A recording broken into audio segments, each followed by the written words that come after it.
मे और माइट, ये दोनों पॉसिबिलिटी को शो करता है, लेकिन क्या आपको पता है इन दोनों के बीच एक बहुत ही माइनर सा डिफरेंस है, और उस डिफरेंस को ना जानने की वजह से बहुत लोग कंफ्यूज होते हैं कि मे कब यूज़ करना है, माइट को कब यूज़ करना है। So let's elevate your English one lesson at a time. Welcome back to my channel elevate with Harshita Pandey. चलिए आज की लर्निंग को शुरू करते हैं। मे और माइट को शुरू करने से पहले मैं बताना चाहूँगी कि मेरी जो प्रीवियस वीडियो है वो कैन वर्सेस कुड पर है, तो प्लीज़ आप उसे भी देखिएगा, क्योंकि ये जो छोटे छोटे डिफरेंसेस हैं, ये जो छोटे छोटे कन्फ्यूज़न हैं, ये जब हमारे सॉल्व होते हैं तो इंग्लिश कम्युनिकेशन में हमारी बहुत हेल्प करते हैं। सो ये सारी वीडियोस बहुत इंपॉर्टेंट हैं, please watch it, please like and subscribe my channel.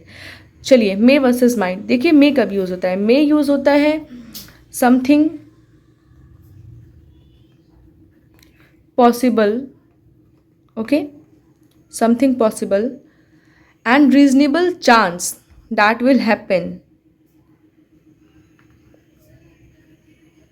Reasonable chance that will happen मतलब कि कोई ऐसी चीज़ जो कि पूरी उसकी पॉसिबिलिटी है कि वो चीज़ हो सकती है, ठीक है, या फिर रीजनेबल चांस है कि उसकी पूरी पॉसिबिलिटी है कि वो हो सकती है, और या फिर वो चीज़ समथिंग पॉसिबल, जो चीज़ पॉसिबल है और उसकी पूरे चांसेस हैं पॉसिबल होने के, तब हम मे का यूज़ करते हैं। फॉर एग्जाम्पल, ये एग्जाम्पल हम सब इस एग्जाम्पल से बहुत फैमिलियर हैं।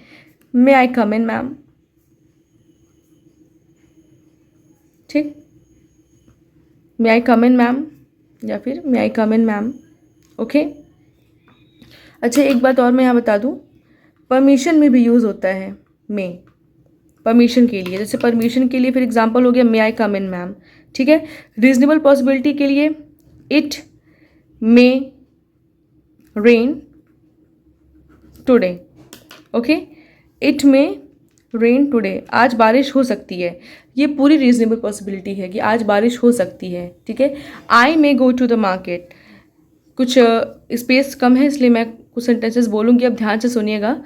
जैसे परमिशन के लिए हो गया मे आई कम इन मैम, ओके।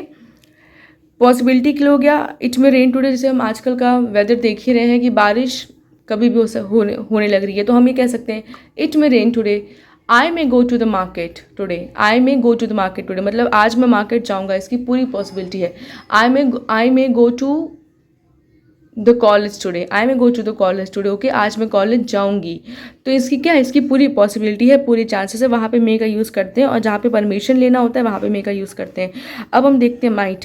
देखिए माइट हमेशा लेस सर्टेन और मोर डाउटफुल, जहाँ पे सर्टेनिटी कम हो, ठीक है, जहाँ पे किसी भी चीज़ को कंप्लीट होने की पॉसिबिलिटी कम हो, वो चीज़ें पूरी हो, इसकी संभावना बहुत कम हो, लेस सर्टेन हो, ज़्यादा डाउटफुल हो, वहाँ पे हम यूज़ करते हैं माइट का। इसका example, I might go to the market today,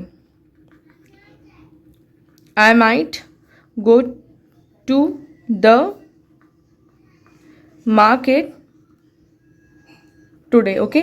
I might go to the market today, शायद मैं आज मार्केट जाऊँ, मगर इसका मतलब क्या, माइट जहाँ पर भी अगर आप कहीं भी माइट का यूज़ करें, या सामने वाला अगर आपसे माइट कह रहा है कि I might come to the party today, okay, मतलब कि समझिएगा कि वहाँ पे पॉसिबिलिटी बहुत कम है, 50-50 पॉसिबिलिटी है ही नहीं, वहाँ पे 80-20 पॉसिबिलिटी है कि वो ज़्यादा पॉसिबिलिटी है कि वो नहीं आएगा, तो यहाँ पे एक ज़्यादा डाउट है, डाउटफुल सिचुएशन ज़्यादा है, तो माइट हमेशा वहाँ पे यूज़ होगा जहाँ पे लेस सर्टेनिटी होगी, डाउटफुल सिचुएशन ज़्यादा होंगे। I might go to the market today, ठीक है।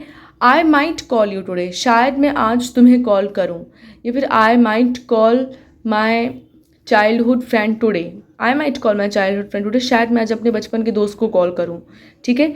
I might go to the college today, I might go to the temple today, I might visit to the doctor today, ठीक है, शायद मैं आज अपने डॉक्टर के यहाँ विजिट करूँ, मतलब डॉक्टर के यहाँ जाऊँ, शायद पॉसिबिलिटी बहुत कम है, तो हमेशा याद रखिएगा माइट वहाँ पे यूज़ होता है जहाँ पे लेस सर्टेनिटी, मोर डाउटफुलनेस हो, लेकिन मे वहाँ यूज़ होता है जहाँ पे समथिंग पॉसिबल हो, जहाँ पे डाउट बहुत ही कम हो, वहाँ पे किसी भी चीज़ को पूरा होने की, कंप्लीट होने की पॉसिबिलिटी बहुत ज़्यादा हो, ठीक है। चलिए एक ईजी ट्रिक देखिए, इसको याद करने, इसको समझने का, याद नहीं, इसको समझने का, इसको माइट और मे और माइट के बीच का जो डिफरेंस है, इस कॉन्सेप्ट को समझने का सबसे बढ़िया तरीका है कि आप स्पीकर्स के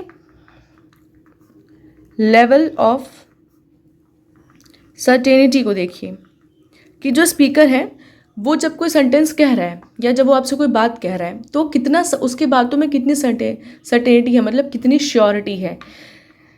जैसे सब, अब देखिए माइट को यूज़ करने का तरीका, subject might plus base verb, ठीक।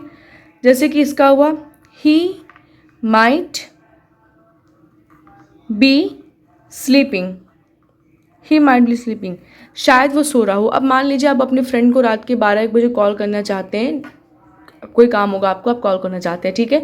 तो लेकिन आप सोच रहे हैं आप या आपकी मदर आपसे कह रही है कि it is 12 o'clock, he might be sleeping, मतलब 12 बज रहा है, वो शायद सो रहा हो। मतलब कि पॉसिबिलिटी, ऑब्वियसली बात है 12 बज रहा है, तो आज के टाइम में तो हम बहुत जगते हैं, लेकिन हम रात नाइट स्टडी भी करते हैं। लेकिन अब वहाँ पे हो सकता है पॉसिबिलिटी ज़्यादा, आपका फ्रेंड रात में ना जगता हो, तो वहाँ पे पॉसिबिलिटी ये ज़्यादा है कि वो सो चुका होगा।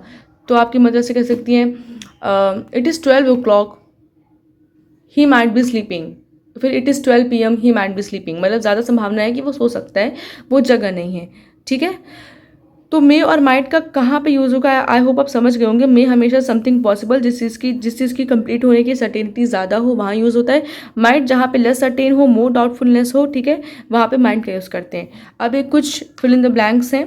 Dash I borrow your pen for a minute, आपको बताना है। मेरे इतने मे और माइट समझाने से आप तो बिल्कुल समझ चुके होंगे मे और माइट में क्या डिफरेंस होता है। तो वो आपको बताना है, कमेंट बॉक्स में प्लीज़ लिखिएगा मे कहाँ यूज़ होगा, माइट कहाँ यूज़ होगा। आई नो कि इस वीडियो को देखने के बाद आपको 90% मेरे तरफ से तो कोई भी आपको कन्फ्यूज़न नहीं होगा मे और माइट में, लेकिन फिर भी अगर आपके एक आध आंसर्स गलत होंगे so it's okay, I am here to tell you, okay. So please आप इन चारों के answers, fill in the blanks के आंसर्स कमेंट बॉक्स में बताइएगा। I hope you like this video.